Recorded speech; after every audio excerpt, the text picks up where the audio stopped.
எல்லோருக்கும் வணக்கம். நான் உங்கள் Gopalakrishnan from G space interiors. நம்ம இப்போ ஒரு வீடு இன்டீரியர் ஒர்க் பண்ணணும் அப்படின்றத பிளான் பண்ணிட்டோம் அப்படின்னா நம்ம முதல்ல பார்க்க வேண்டியது லிவிங் ரூம். எல்லாருக்குமே ஹால் தான் ஒரு அப்பியரன்ஸ் கொடுக்கறதுக்காக நம்ம பிளான் பண்ணுவோம். அந்த மாதிரி இந்த ப்ராஜெக்ட் நாங்கள் ஒரு அப்பார்ட்மெண்ட்ஸில் இருக்க கிரவுண்ட் ஃப்ளோர் வீடு. இதோட லிவிங் ரூமை நம்ம எப்படி மாற்றிருக்கோம் அப்படின்றத உங்களுக்கு நான் இந்த வீடியோவில் சொல்ல போகிறேன். இந்த லிவிங் ரூமில் ஆல்ரெடி இருக்கிற ஃபால்ஸ் சீலிங்கை தான் நாங்கள் ட்ரூ சீலிங் அப்படியே தான் இருக்குது. அதில் ஒரு செகண்ட் லேயர் ஃபால் சீலிங் பண்ணியிருக்கோம். அதில் லைட்டிங்லாம் எப்படி கொடுத்துருக்கோன்றதை நம்ம பார்க்கலாம். பெயிண்ட் பண்ணி அதை ஃபினிஷ் பண்ணி அவுட்புட் டோட்டலாக மாற்றிருக்கோம். அது இல்லாமல் இங்கே பார்த்திங்கன்னா ஒரு டிவி யூனிட் ப்ளஸ் ஒரு ஆல்டர் ப்ரேயர் யூனிட் அது பண்ணியிருக்கோம். க்ராக்கரி யூனிட்டும் சேர்ந்து பண்ணியிருக்கோம். இதில் இப்போ நம்ம பண்ணும்போது என்னென்ன அடிஷ்னல் அக்சசரிஸை நம்ம ஆட் ஆன் பண்ணும்போது எப்படி இருக்குது இந்த அவுட்புட் அப்படின்றத நான் இந்த வீடியோவில் உங்களுக்கு ஷோ பண்ணுறேன்.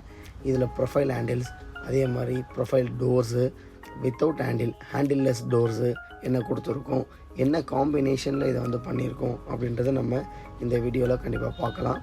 இந்த மாதிரி ஒரு இன்டீரியர் பண்ணும்போது ஹாலோட அப்பியரன்ஸை நம்ம மாற்றணும் அப்படின்னும்போது இந்த ஒன்று ஃபால் சீலிங், அடுத்து பெயிண்டிங், ப்ளஸ்ஸு நம்ம செய்ய போகிற யூனிட்ஸ் ஒரு 3 or 4 யூனிட்ஸ் பூஜை வரும் நார்மலாக, இல்லைனா க்ராக்கரி யூனிட்ஸ் வரும், ஒரு டிவி வரும். இதெல்லாம் நம்ம மாற்றி செஞ்சுக்கிட்டோம்னா நல்லாவே இருக்கும். இந்த மாதிரி இன்டீரியர் அப்டேட்ஸ் உங்களுக்கு ரெகுலராக தேவைப்படுது அப்படின்னா எங்களோட சேனலை கண்டிப்பாக ஃபாலோ பண்ணுங்கள், ஷேர் பண்ணுங்கள், சப்ஸ்கிரைப் பண்ணுங்கள். இதே மாதிரி எங்களோட இன்ஸ்டா பேஜும் இருக்குது, அதையும் நீங்கள் ஃபாலோ பண்ணலாம். எங்களோட ஆஃபீஸ் சென்னை மாடம்பாக்கத்தில் இருக்குது. நீங்கள் டைரெக்டாக விசிட் பண்ணலாம். நாங்கள் ப்ராடக்ட் பற்றி நாலேஜும் கொடுப்போம். வாங்க வீடியோக்குள்ளார போகலாம். இதோட ஃபஸ்ட் லேயர் பார்த்திங்கன்னா ஆக்சுவல் சீலிங் தான் இருக்குது. இதில் இந்த செகண்ட் லேயரில் தான் நம்ம ஃபால் சீலிங் பண்ணியிருக்கோம். 1.5 feet உங்களுக்கு பார்த்திங்கன்னா ஒரு 450 mmல இது நம்ம ஹாலில் 4 சைடுமே வெளியில் எடுத்து அது செகண்ட் லேயராக கொடுத்துருக்கோம். இதில் லைட்ஸு, பாட்டமில் வர ஸ்பாட் லைட்ஸு, அது உள்ளார வர ஸ்ட்ரிப் லைட்ஸு எல்லாமே கோலைட்டோடு கொடுத்துருக்கோம். இது பெயிண்ட் பண்ணி பட்டி பார்த்து ஃபினிஷ் பண்ணதான் இந்த அவுட்புட் நீட்டாக இருக்கும். சீலிங்கில் அந்த லைட் எஃபெக்டும் ரொம்ப பர்ஃபெக்டாக இருக்கும். அடுத்து இதிலே பார்த்திங்கன்னா நம்ம மிடில் ஒரு உட்டன் ஃபால் சீலிங் பண்ணியிருக்கோம்.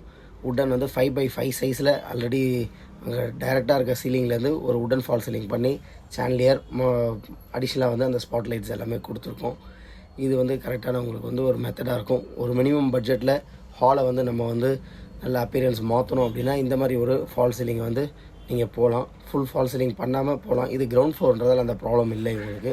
அடுத்து இதே ஹாலில் செஞ்சுருக்கிற டிவி யூனிட் இந்த டிவி யூனிட் பார்த்திங்கன்னா ஒரு 9 feet விடுது. இது 9 feetல லெஃப்ட் சைடில் பார்த்திங்கன்னா ஒரு 1.5 feet ஒரு கிளாஸ் டோர் கொடுத்து ஒரு ஷெல்ஃப்ஸு ப்ளஸ் ரைட் சைடில் பாட்டமில் பார்த்திங்கன்னா ஒரு 7 feetக்கு பாக்ஸஸ் பண்ணியிருக்கோம். இந்த கிளாஸ் டோர் எல்லாமே ப்ரொஃபைல் கிளாஸ் டோர்ஸ் உங்களுக்கு ரெகுலராக தெரிய வந்திருக்கும். ப்ரொஃபைல் கிளாஸ் டோர் அலுமினியம் ப்ரொஃபைலில் பண்ணக்கூடிய கிளாஸ் ப்ரொஃபைல் டோர்ஸு. இது எல்லாமே பார்த்திங்கன்னா ஹேண்டில்லெஸ் டோர்ஸ். இல்லை ட்ராயர்ஸ்லேருந்து எல்லாமே ஹேண்டில்லெஸ் டோர்ஸ். அந்த கட் பண்ணி உங்களுக்கு டோர்ஸ் ஹேண்டில் இல்லாமல் கொடுத்துருவோம். இந்த மாதிரி டிவி இடத்துலையும் நீங்கள் சாக்கெட்லாம் நீங்கள் இந்த மாதிரி சாக்கெட்லாம் டிவியோட பாட்டமில் வச்சுட்டு மேலே சுவிட்சஸ்லாம் கொடுத்தீங்கன்னா உங்களுக்கு எப்பயுமே யூசேஜுக்கு நல்ல பர்ஃபெக்டாக இருக்கும். ட்ராயர்ஸ் கீழே ஒன்று கொடுத்துருக்கோம். ரைட் சைடில் பார்த்தீங்கன்னா இதில் லூவர்ஸ் பேனலிங் பண்ணிவிட்டு லூவர்ஸ் WPC சார்கோல் லூவர்ஸை யூஸ் பண்ணியிருக்கோம். இங்கே இது ஒரு 2 feet விட்டுக்கு பண்ணியிருக்கோம். 2 feet பண்ணும்போது ஒரு 5 to 6 லேயர்ஸ் கண்டிப்பாக உங்களுக்கு தேவைப்படும். அதை வச்சு இதை ஃபினிஷ் பண்ணிடலாம். 2 கலர் தான் இந்த டிவி. ஒரு ஐவரி ஷேடில் வர ஒரு லைட் கலர்ஸ், ஒரு சாண்டல் கலர்ஸ் அதில் பண்ணியிருக்கோம். ரெண்டுமே உட்கிரைன்ஸ் பேட்டர்ன் தான். ப்ளஸ் அடிஷ்னலாக நம்ம பண்ணும்போது இந்த பிளாக் கலர்ஸ் ப்ரொஃபைல் டோர்ஸை கொடுக்கும்போது அவுட்புட் டோட்டலாக நல்லாயிருக்கு. இதிலே இது ஒரு prayer unit, middle dining table போட போகிறாங்க. அடுத்து ரைட் சைடில் ஒரு க்ராக்கரி யூனிட். அந்த ஹாலோட ஆப்போசிட் சைடு தான் இது. இந்த ப்ரேயர் யூனிட் பார்த்திங்கன்னா அவங்களுக்கு கம்ப்ளீட்டாக ஒரே ஒரு ட்ராயர்ஸும் அந்த ஓப்பன் ஸ்பேஸில் சின்ன சின்ன திங்ஸ் வைக்கிறது அங்கேயும் ஒரு ட்ராயர்ஸ் கொடுத்துருப்போம். அதில் மட்டும் ப்ரொஃபைல் டோர் ஃபிக்ஸ் பண்ணலான்ற ஐடியாவில் இருக்குது. மேலே ஜஸ்ட் கம்ப்ளீட்டாக ஸ்ட்ரிப் லைட்ஸ் என்டையர் யூனிட்டுமே ஸ்ட்ரிப் லைட்ஸ் கொடுத்துருப்போம். இந்த க்ராக்கரிலையும் பார்த்திங்கன்னா கீழே ஸ்டோரேஜு, மேலே வால் பேனலிங்கு, இந்த லெஃப்ட் சைடில் பார்த்திங்கன்னா 2 லெட்ஜஸ் கொடுத்துருக்கோம். ரைட் சைடில் அந்த டோர்ஸ் ப்ரொஃபைல் டோர்ஸ். இந்த ப்ரொஃபைல் டோர்ஸ் கொடுக்கும்போது நமக்கு அவுட்புட் கொஞ்சம் நல்லா கிளியராக எடுத்து கொடுக்குது. நார்மல் ப்ளைவுட்டில் நம்ம டோர் கட் பண்ணி கிளாஸ் கட் பண்ணி டோர்ஸ் போடுறத விட இந்த மாதிரி ப்ரொஃபைல் டோர்ஸ் போங்க, டோட்டல் அவுட்புட் உங்களுக்கு சேஞ்ச் ஆகி கிடைக்கிது. இப்போ இந்த 2 யூனிட்டுமே நம்ம ஆல்டர்னேட்டிவாக பார்க்கும்போது அந்த அப்பியரன்ஸ் உங்களுக்கு எப்படி இருக்குன்றதை நீங்கள் கமெண்ட் பண்ணுங்கள், ஷேர் பண்ணுங்கள். எங்களோட டீட்டெயில்ஸ் வேணால் எங்கள் சேனலில் ஃபாலோ பண்ணுங்கள். தேங்க்யூ.